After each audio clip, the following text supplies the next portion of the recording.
Welcome, folks. My name is Tyler Colbourne. I am the professional development consultant here at the Nova Scotia College of Social Workers. You're joining us today on Monday, March 2nd at 12 p.m. noon. And today's session is on reflecting on our past, reimagining our future, which is the theme, of course, for this year's 100-year anniversary of the CASW for National Social Work Month. As well as it being National Social Work Month, it's also the first time we're gathering since we've received significant news last week regarding the Social Workers Act and the Regulated Health Profession Networks Act. And so we are going to be talking about that as well. But welcome. We're going to begin with a land acknowledgement. And just quickly before I do that, I want to indicate no one on this call except for myself, Robert, and Alec have access to privileges for camera and microphones. We will turn that back on shortly. You do have access, however, to the chat function. So please do use that.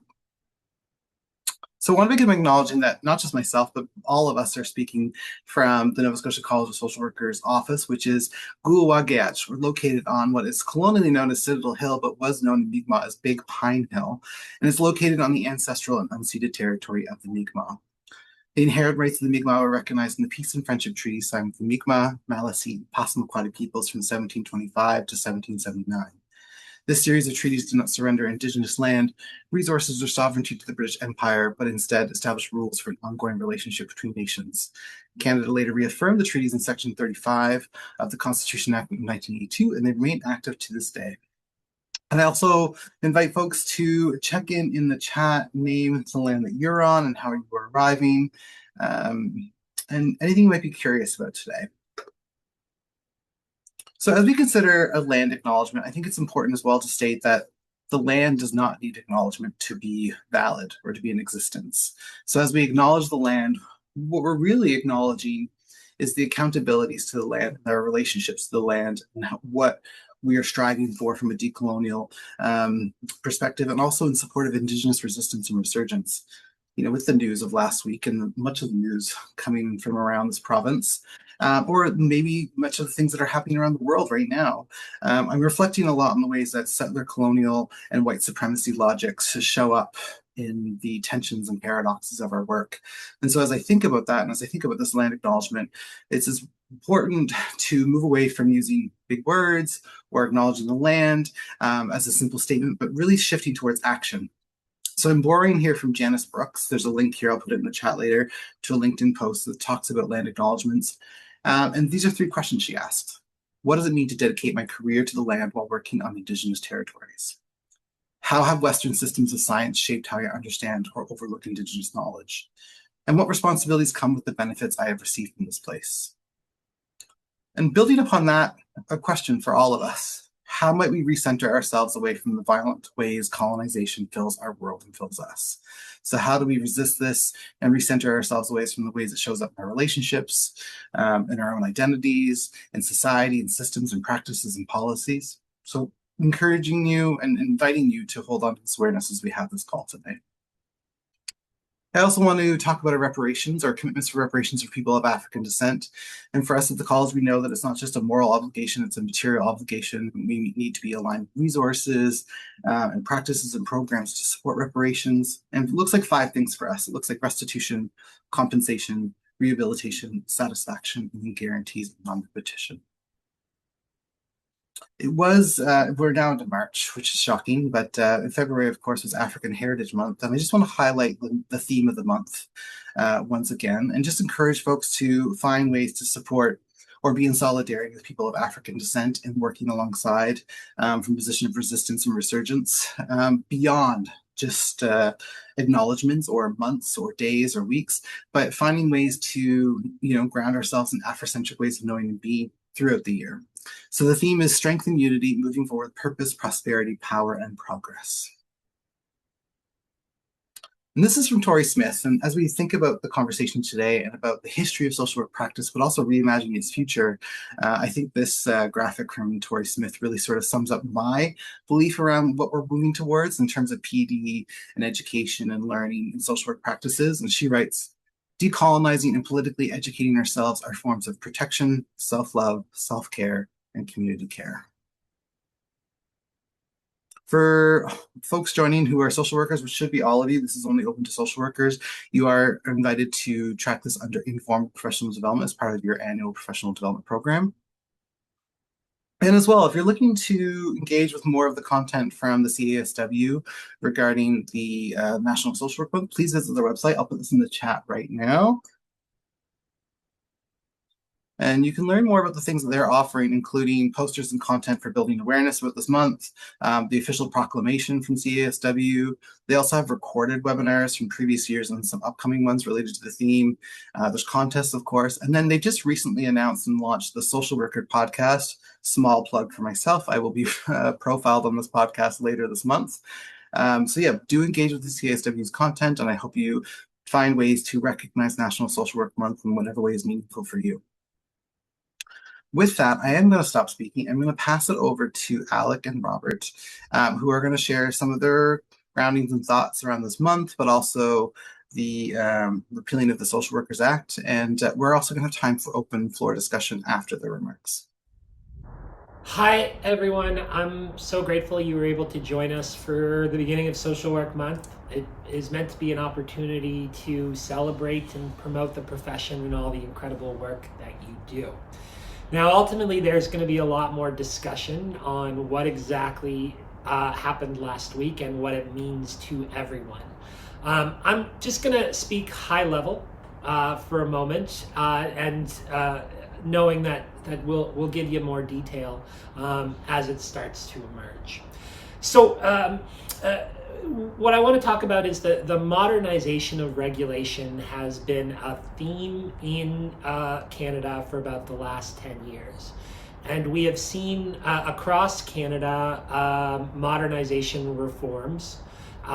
They hit British Columbia first, then Alberta, and they've been sweeping across the country. And the principle of those modernization reforms is essentially that association and regulatory functions should be separate, and that regulation should become more of a government responsibility. And to be fair, regulation has always been a government responsibility, but since around the 60s, 70s, particularly in Canada, that has been a privilege granted to professions by government to regulate themselves. So in Nova Scotia, the threat of an omnibus Regulated Health Professions Act emerged in around 2018 for everyone regulated under health. We are regulated under we're regulated under Opportunities in Social Development, and although we were asked about our opinion on the Regulated Health Professions Act, we were also told a number of times that we would not be included within it, and that it would not be reopened. So we were prepared to address our need to update our act, because our act is still very dated, and have been going through that process over the through this strategic plan. Starting by building an equity, diversity, inclusion, accessibility framework for social work regulation. Spent about the last year connecting with different groups and people, actually genuinely talking to the public about what it means to be to receive services from a social worker, and how they'd like that to be governed across the board. And then we were going to move into a governance review and have these conversations about what that would look like and how we might be able to modernize. Ultimately, last Wednesday, I did receive a phone call at 8 a.m. from the Deputy Minister, Craig Beaton of OSD, who told me on that day that the Social Workers Act would be repealed and we would be coming under the Regulated Health Professions Act. Now, what that means to you as professionals is nothing really changes for you in the interim. You will continue to practice social work. The standards and the ethics that we've just put in place are all still in place, and you will continue to work as you always do, to your best ability, delivering really complex care in which you'll be able to advocate for your clients, service users, and ensure that they are well taken care of. In the longer term, there are consequences that I express a lot of grief about. It is the intent of the government to create two social work organizations.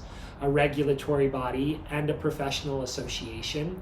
And that regulatory body will have a lot more compliance activities and reporting functions, and will be under the direct watch of the Minister of Health and Wellness. Within the Regulated Health Professions Act are fairly sweeping powers for the minister to intervene in the affairs of that regulatory body if it's deemed to be in the public interest. From our standpoint, those powers essentially defeated the purpose of a self-regulatory body. And we do not know yet how that minister might function within that or use that power. The reality is that, I think most ministers in Nova Scotia don't intend to use it maliciously or to harm or to put down professions. But we also exist in a time of rising authoritarianism, the rise of fascism, and who knows who the health minister of tomorrow will be. We've seen the consequences of what happens when you have people who are unqualified, politically motivated, and plainly ignorant in the States, because you have essentially a health minister there, Robert Kennedy Jr., and we've seen the damage that they've caused. So there is, I am speaking with perhaps a heightened anxiety, and I'm not meaning to create fear, but I think all of you recognize the current context that we are living in and existing within. Long term as well, the reality is that this will impact your fees and your dues across the board.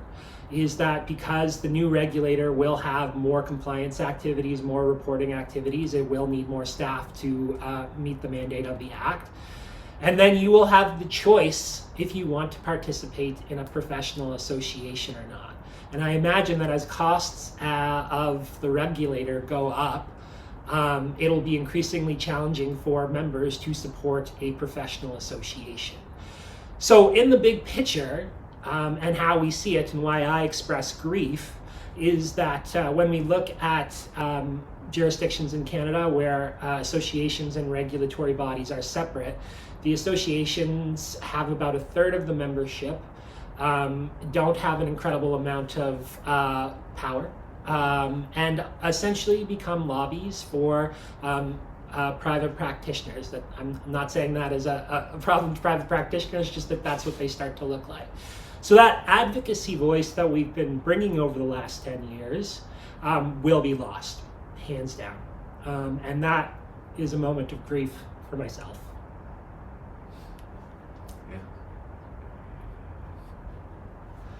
Well, sorry, Robert. I think that what I would say is, I guess there are new challenges that as a profession we will need to find a way to rise and meet. But I guess I would like to kind of put this kind of within the context of the history. As Tyler suggested in his opening comments, we're celebrating the Canadian Association of Social Workers celebrating 100 years. Mm-hmm. Here in Nova Scotia, we're celebrating 10 years as a regulated profession under the current structure. And I guess I would just want to say that how proud I am to be a social worker.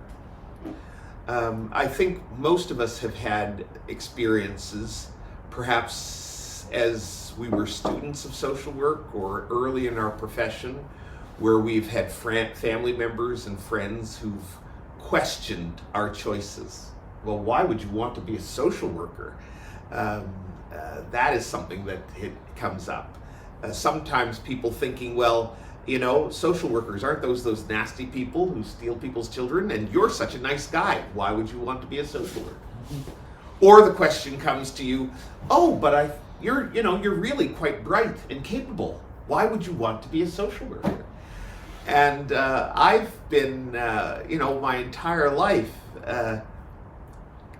standing up proudly as a social worker able to look back in my personal history and my personal experience of how social work and social workers have done so much in my own personal life, in my professional life, in the world around me.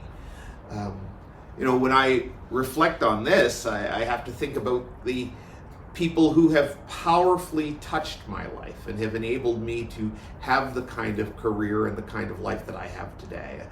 Chief among those people are my mother at first, of course, not a social worker, but a person who was able to ground me in community and with a sense of security that comes from knowing that I'm securely loved and that I'd always have a place to run to in the event that the world should get harsh.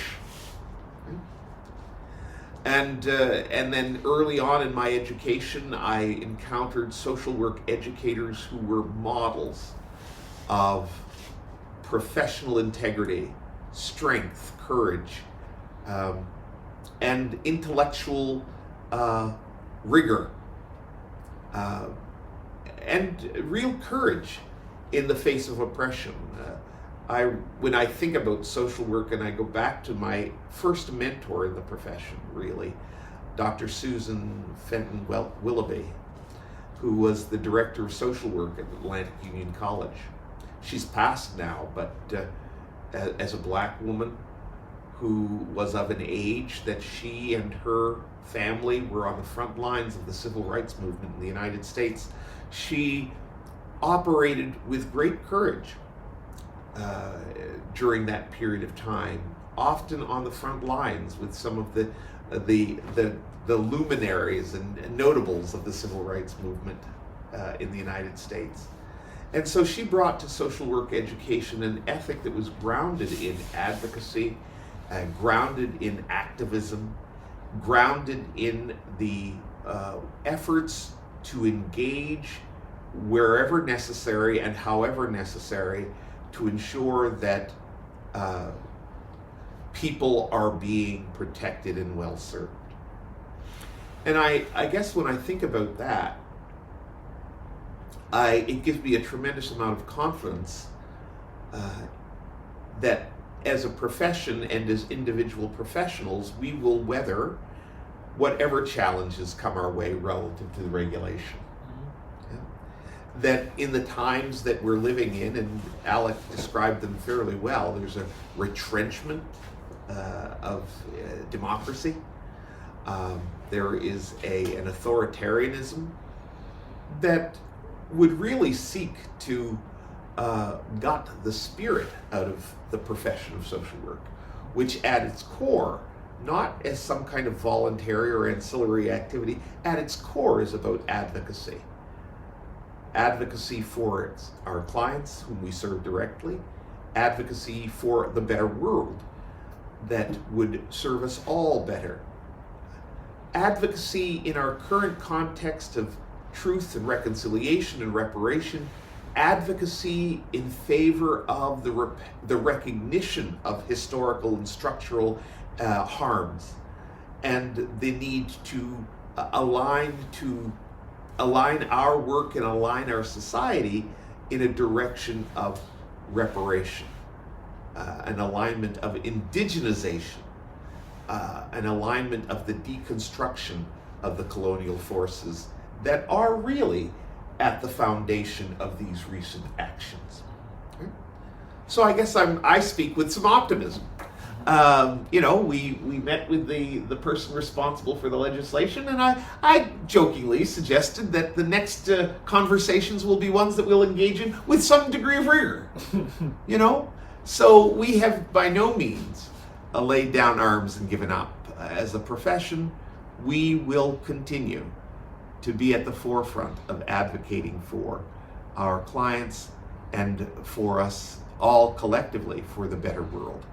And I'm confident in that and privileged to be serving in this capacity at this time. So let's enter this social work month proud to be social workers, proud of the legacy of social work as a positive force in the world, though not ignorant of the ways in which our profession has been complicit with the colonial forces that have perpetrated great harm.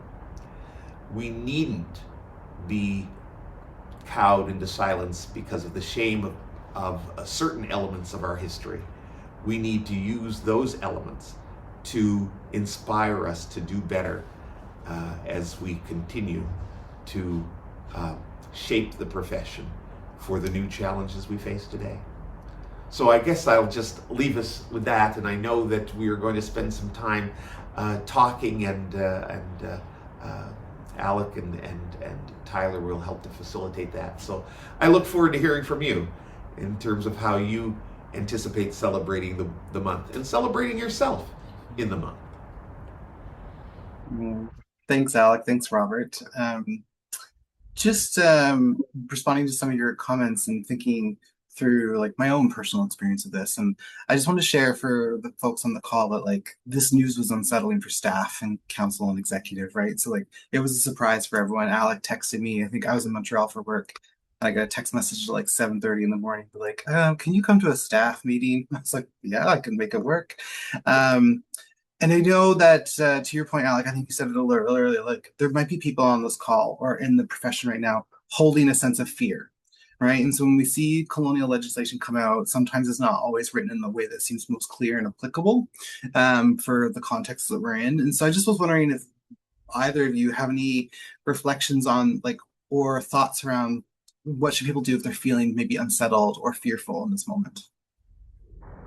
Well, because there was no consultation on this process, your point of consultation right now is to submit how you're thinking and feeling about this to the Public Bills Committee.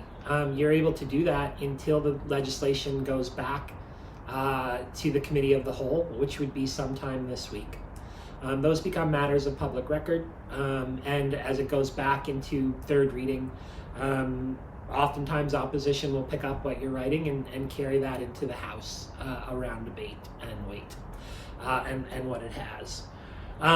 Again, one of the challenges, and again, I'm glad that Robert is here because he pivoted from my grief to moving us to hope. And I do want to say that there are opportunities within the Regulated Health Professions Act as well to ensure that as a profession we are getting better and meeting the mark in terms of client care. I know there's some questions there that I'm looking at around what does this mean to things like our application process, our clinical specialization, our candidacy program. The reality is that under the Regulated Health Professions Act, it takes a lot of those pieces that are embedded in currently our Social Workers Act and moves them to bylaws and policies so that we can actually be more nimble in making adjustments. For instance, the candidacy program was created in 1993, and it's a great program, and we have no intention of getting rid of it, but we would like some more flexibility around hours and titles and what that looks like, and the Act will allow us to shift and change some of that. Similar to the clinical specialization, there will be an opportunity to discuss, if folks participated in our conversations a number of years ago around the full registered clinical social worker title and scope. We'll have an opportunity to discuss that and advance that and make that more forward. In terms of what will the government be able to control? That is a question that we will find out.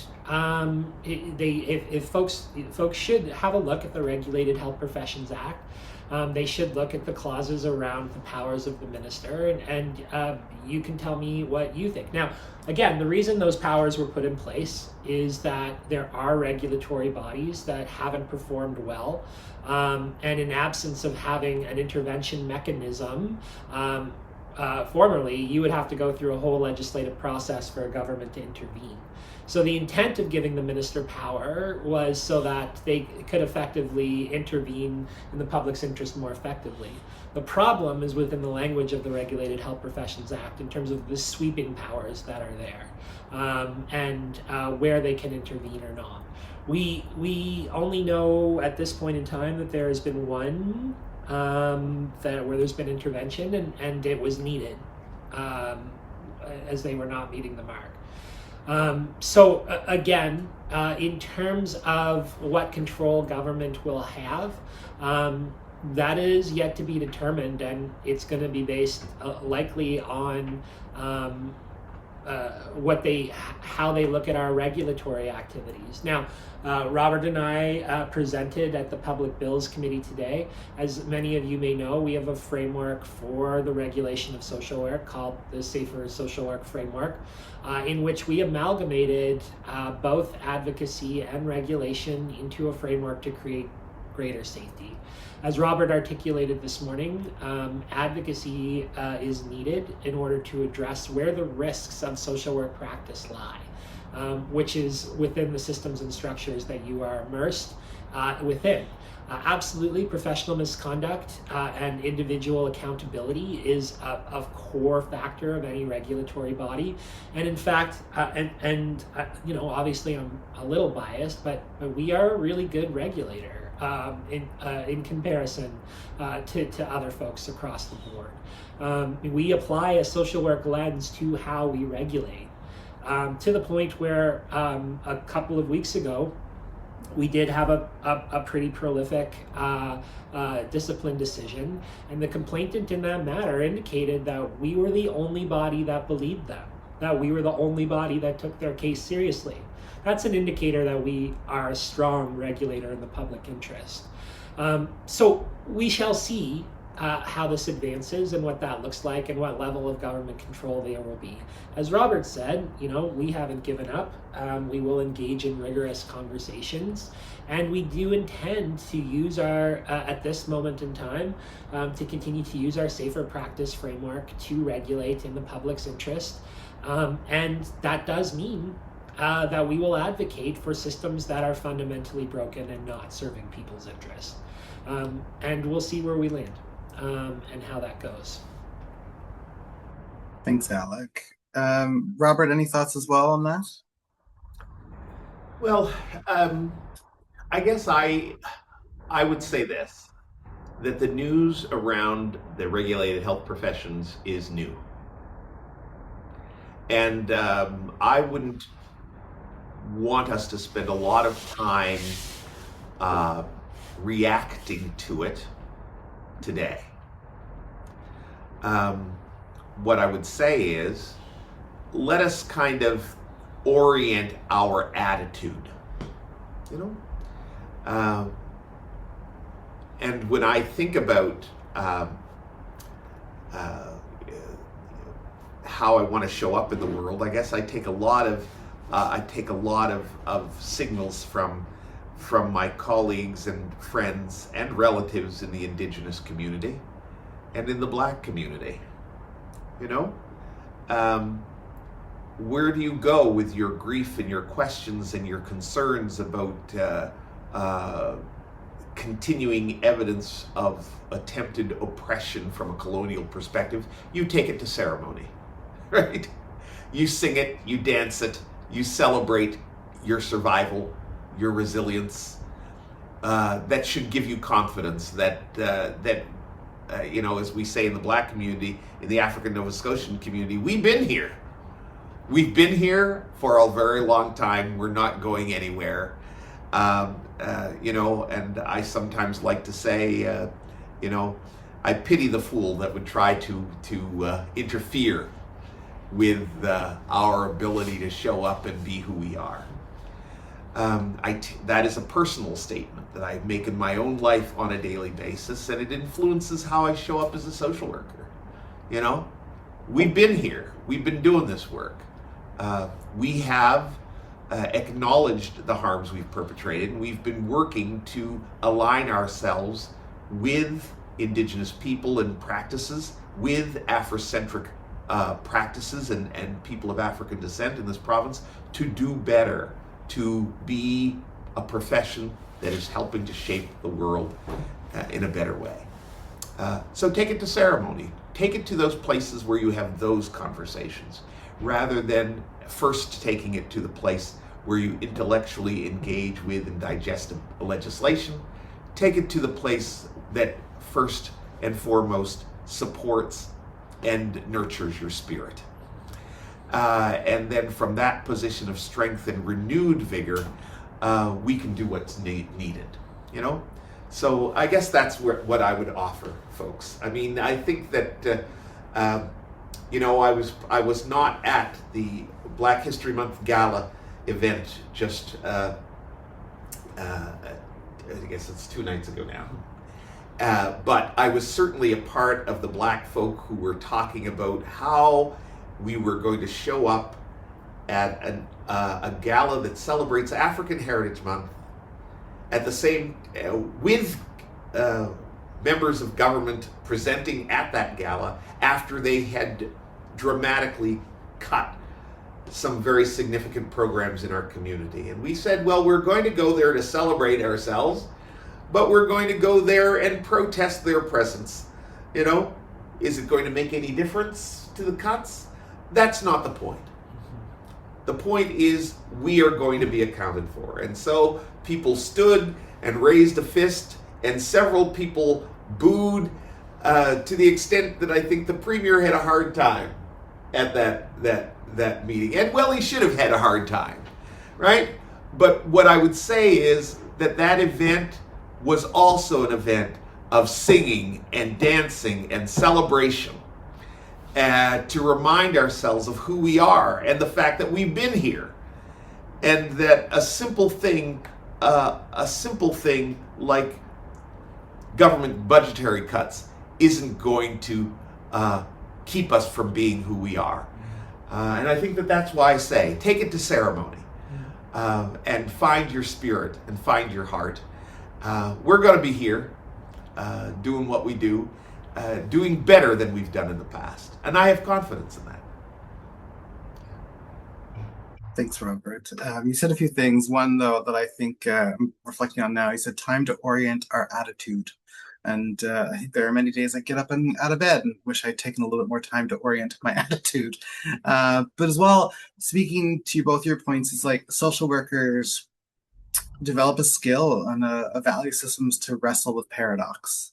And people have been doing that, social workers have been doing that for many years before the change in legislation, and will continue to do it in our practices and our agencies. And so I feel like some things will change, but that spirit won't.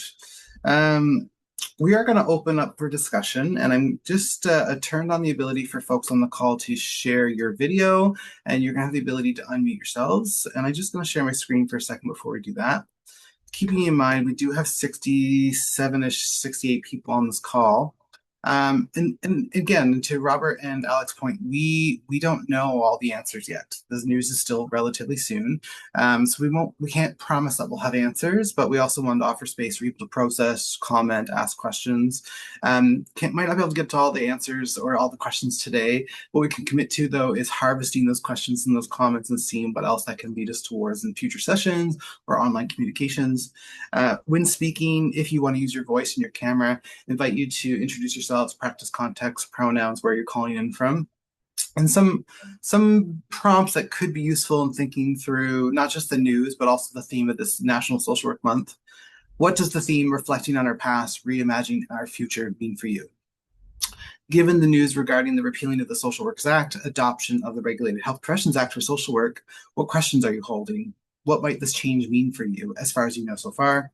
And then finally, what is your greatest hope/desire for the future of the social work profession and your practice as a social worker? These are just offered as things to maybe develop some thinking before you ask questions or speak, but also speak to whatever feels right for you. And as well, a reminder, this is being recorded so other people can watch it at a later date. And so if you're not interested or comfortable with being on camera or having your voice recorded, I'd invite you to ask your questions in the chat and we'll respect your anonymity. But if you're going to use your voice or camera, you will be recorded. And I see, Michelle, you have your hand up. You're welcome to come off mute and comment or ask questions and share your beautiful face. Hi. Hi. Sorry, I look a little pale. We didn't get away this winter. First of all, I just want to say thank you, Robert, for speaking so eloquently and so passionately. And I really, truly appreciate that. I was able to watch it today. I think it was live, I guess, eh? Um, and thank you, Alec, also for being there, and for Tyler for organizing this opportunity to kind of come together. I guess a couple of things. Um, One is I'm wondering if there's an opportunity for us to bring some folks together representing different, I guess, communities to put our concerns together, and just wondering if there's going to be any further representation as this bill kind of moves forward. So I'm just wondering about that. He's, I know they're trying to push these things through really quickly, so I just wanted to ask that question. So, And oh, right, keep sorry. going. Yeah.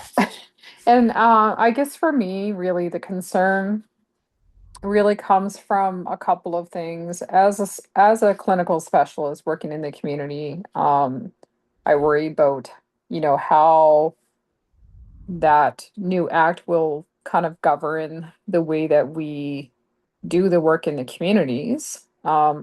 Like the growing consensus in Mi'kmaq is that the Houston government is really targeting our communities, and we already have this legacy of harmful social work in the past, and it continues to be something that we're always trying to build relationships and trust with the community. But all of these things that are happening feel very intentional, and this is just another layer. I think that social workers are going to have to try to figure out how to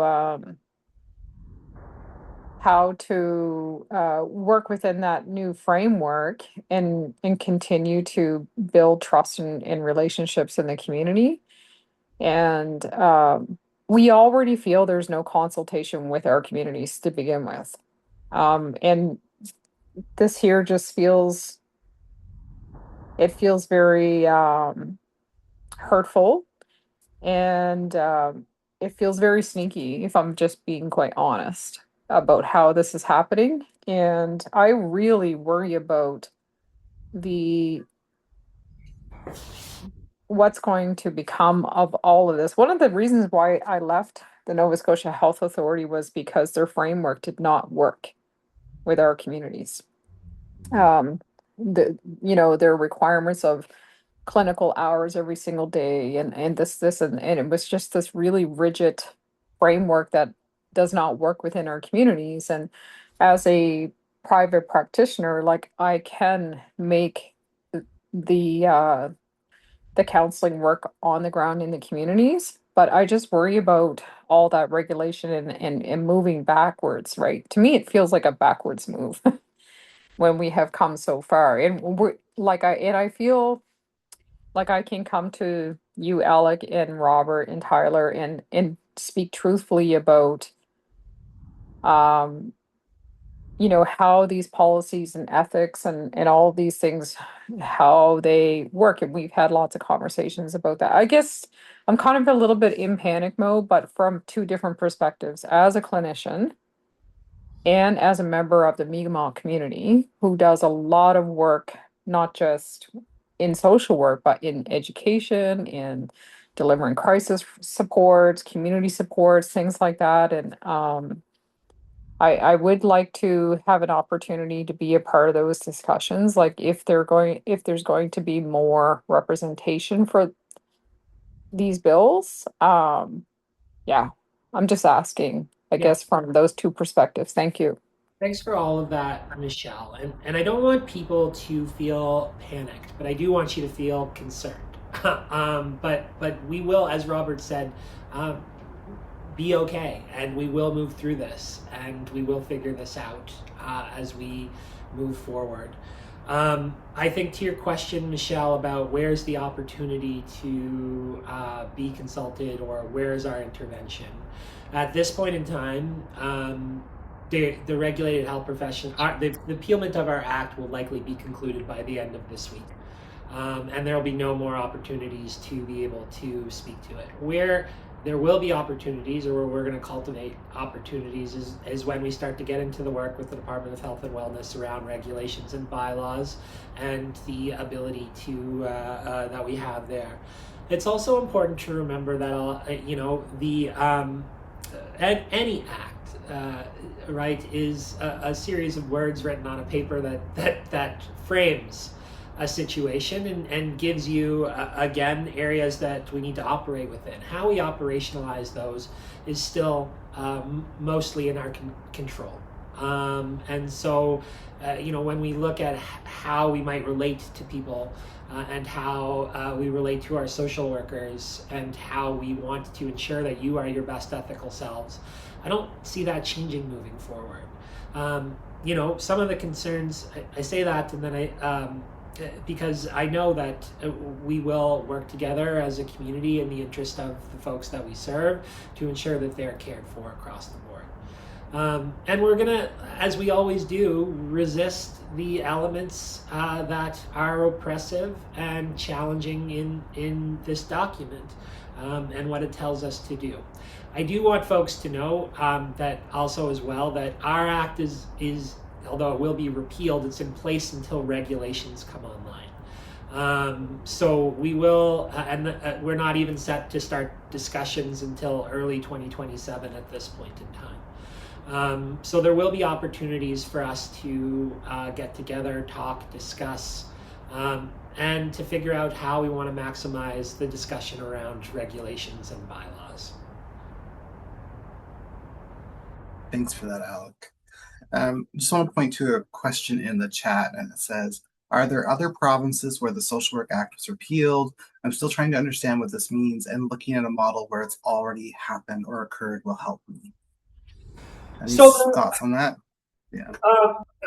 Where this has most frequently happened to our social work colleagues is in Alberta, where they very much, up until around 2018, had a similar model to us.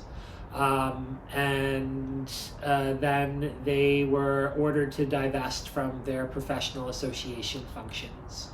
I would say that the modernization of regulation in Alberta has gone double what we saw here.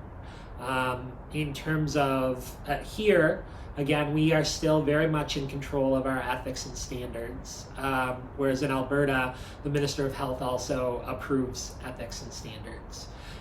So there's still, that's the model to look at. You can talk to any peers you have in Alberta in terms of that separation. That professional association out in Alberta is still in its infancy. And we have to, just on sheer numbers, right? I believe Alberta has close to 9,000 social workers within it. And I think their association at this point in time, last I heard, was just around 2,000 members. So it's even just a matter of resourcing an association, right, will be the challenge moving forward. But that's certainly a place to look at where this has happened and what the impact has been on practice. And I can imagine that to you on the ground, not much is going to look different. This is the broader philosophical conversations about structure and process within our societies, and this is a retrenchment of democracy, in which again we were more a civil society group in terms of our entity, who, yes, self-regulated and had those authorities and powers, but now, although we still have some, we still have the ability to self-regulate, it's now under the watch of the Department of Health and Wellness. I will speak as well to the, we as part of a regulatory body, we went to the Canadian Network Association of Regulators, CNAR, last year, and this was a topic of discussion because the entrenchment of authoritarianism is happening in other jurisdictions. So there was the Alberta social workers and teachers talking about this happening to them. And one of the things that Alec and I debriefed about after these sessions is that no one really named it for what it was, authoritarianism. and overreach and a desire for power and control. And so I'm grateful to work here where that is what is being named. And it's also a force that's happening throughout the world currently. And so we are not to maybe sound demoralizing or like suggesting that we all just need to give up, but it is something that's happening in other places. Pointing to another question here that is asking, is there any chance that social workers' rights to practice clinically will be taken away? Do you think the purpose of forcing this act on us is to move social workers back towards working in child protection solely? No, and you should have no fear of that. As I mentioned at the beginning, we might see advancements in clinical practice coming through this. There are opportunities, and I think I saw my friend Tanya Grant talk about we can have both grief and hope at this moment. And I think that that is something to hold on to, because there is hope, again, that we can strengthen our practices here. And we should hold on to that as well. I believe that clinical practice will get stronger. There is likely a scenario in which we also add a paraprofessional into how we regulate as well. But all of those, again, are unknown to us at this point in time, as the only conversations, real conversations about this being a reality we've had with government have been the phone call I received on Wednesday morning, and then Robert's interaction with the architect of all of this a few moments ago. Thanks, Alec. Another question just came in. Are we looking at child protection going non-social work? So is there any risk of that being taken away from social work practice? It doesn't appear so. Government has committed to having regulated social workers as part of that process. Now, when we talk about a paraprofessional, what we're talking about, and for those who, I don't know if there's anyone on the call who works in child welfare at this point in time, but they have added a position, a social service associate, which at this point in time is an unregulated paraprofessional working in that area. This will likely get us an opportunity to regulate that profession and maintain differential scopes. To create greater clarity and to create some assurances that that in fact wouldn't happen. I would say additionally to that there's a real, as paraprofessional roles enter spaces where social workers are the primary professionals in those spaces, it'll be very important for us to continue to have clarity around the scope of practice. I'd say that is the greatest challenge, and those roles should be supportive of improved practice and not detracting from it, right? But that again is something that we will have to be very actively engaged in as a college and as individuals as we practice. And I think it starts with social workers in those spaces really grounding their practice in their scope of practice as a social worker, and not simply as an employee of government in a role called child protection worker, right? So we have to recognize that regardless of what your title is, you're acting as a social worker in that function, in the fullness of the scope of that meaning. So we can't retrench or retreat from the full scope of our practice in these roles. Thanks for that, Robert. I'm wondering, we might have time for a few more questions. So if people have questions, please put them in the chat or put your hand up or to use your microphone and video. But before we get maybe into more questions, Alec and Robert, thinking about this, reflecting on our history and past and reimagining our future, any thoughts from you folks about your desires or vision for future social work practice beyond this Regulated Health Professions Act, beyond the current moment? What is your vision for social work practice in the future? Oh, what a question, Tyler. That's a nice way to start to wrap up here. I think as Robert has articulated, and one of the reasons why we're expressing some grief is that at the root of what social workers do is advocacy. When we look at our scope of practice and the systems that we're operating within, we need, like, the vision that I have for social work is that we can achieve our full scopes within these places and continue to strengthen our ability to advocate for the folks that we serve. For many of you who were involved or continue to evolve in our new code of ethics, right, enshrined in that document now, clearly is an active position that social workers are to be actively addressing systemic issues in the areas that they face, working with communities to break down those walls and those barriers, and to continue to fight in a world that is increasingly authoritarian and anti-democratic. And so for me, I believe that social workers are the best positioned professionals to speak truth to power in terms of what is happening here, the impact that has on the folks that we serve, and continue to both heal and connect with our communities and one another, and fight for change and hope. That is what I envision. Robert, what about you?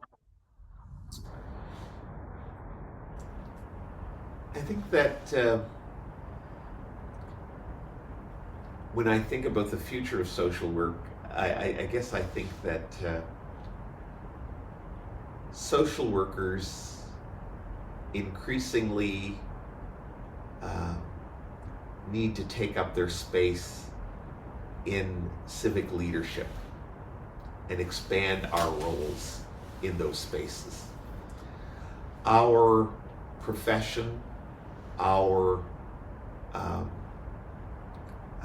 humble beginnings, our roles rooted in relationship with the people whom we serve, our concern for and our perspective in understanding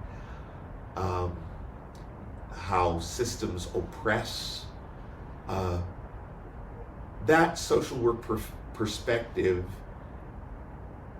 is a unique and increasingly necessary perspective as an antidote against the concentration of power and the anti-democratic practices that we're seeing that are being promoted. These ideas are being promoted out of a capitalist colonial kind of mindset that is seeking efficiencies at the expense of humanity and at the expense of the ecology that sustains us. And I think social work is in a really good place to lead the opposition to those things. And I see it in social work educators who are making sure that critical practice is not lost when clinical practice is being offered, clinical education is being offered. I see it in practitioners who are willing sometimes at risk of their own personal or employment, willing to push back when their organizations and institutions are being oppressive. And I think that there's a real opportunity for us to be leaders and for our expertise in that regard to be recognized by our sister professions. I have been, even in recent days, in spaces where in great tragedy and where big problems are being addressed with our sister professions, I have seen how my orientation as a social worker has made me the natural leader in those spaces to support lawyers and doctors and ministers. When I say ministers, I mean clerics. To support family in the context of community, to support community as community orients, to support family, to bring together community in shared crisis. Social work as a profession is a timely profession to be providing leadership in those spaces. And I'd like to see us to expand in that way. I think that social workers, because of our connection to the people we serve, who are often the most marginalized, as a profession, humility is a major value. But humility is a disposition of humility should not dull the weapons with which we fight this struggle. In fact, humility, we should be sharpening our tools on the grindstone of that humility. And we should emerge increasingly powerful as a force for good as we work on behalf of the clients and the communities that we serve. That's what I guess my future would be. Thanks for that, Robert. I just put that quote in: sharpening our tools on the grindstone of humility. Yeah, I really reflecting on that a lot and thinking that's probably resonating for many people on the call today. Folks, we are near time. And so I would love for you folks, before you go, to just share any final thoughts you might have now that we're wrapping up our time together. Again, the intention for this session before we got the news last week was to, reflect on our history and celebrate, 10 years of regulatory college, and then, offer a space to talk about the reimagining of social work practice. And we have done pieces of that, but it would also be a disservice to you folks to not also hold space for questions and thinking through what these regulatory changes might mean, even if we don't have all the answers. So really grateful for you folks to come and join us today, and for Robert and Alec to speaking to this, and also Robert to speaking on the Public Bills Committee today. I did post a link into that recording in the chat. Encourage folks to look at our newsletter and also our YouTube account, where we'll have a recording of this. But our newsletter is going to be our primary form of communication about any changes related to the regulatory framework changing in legislation. We also have a session on Friday. It is our Communities of Practice, our first one for the year. But we're also going to be holding space for this because we recognize that people who can't be here today might have questions on Friday. And also maybe folks here today might have new questions on Friday. So please come on Friday if you can to our Communities of Practice. Would love for you again to share anything that you heard today that you'll take with you into your practice, or anything else that might help you close out this session.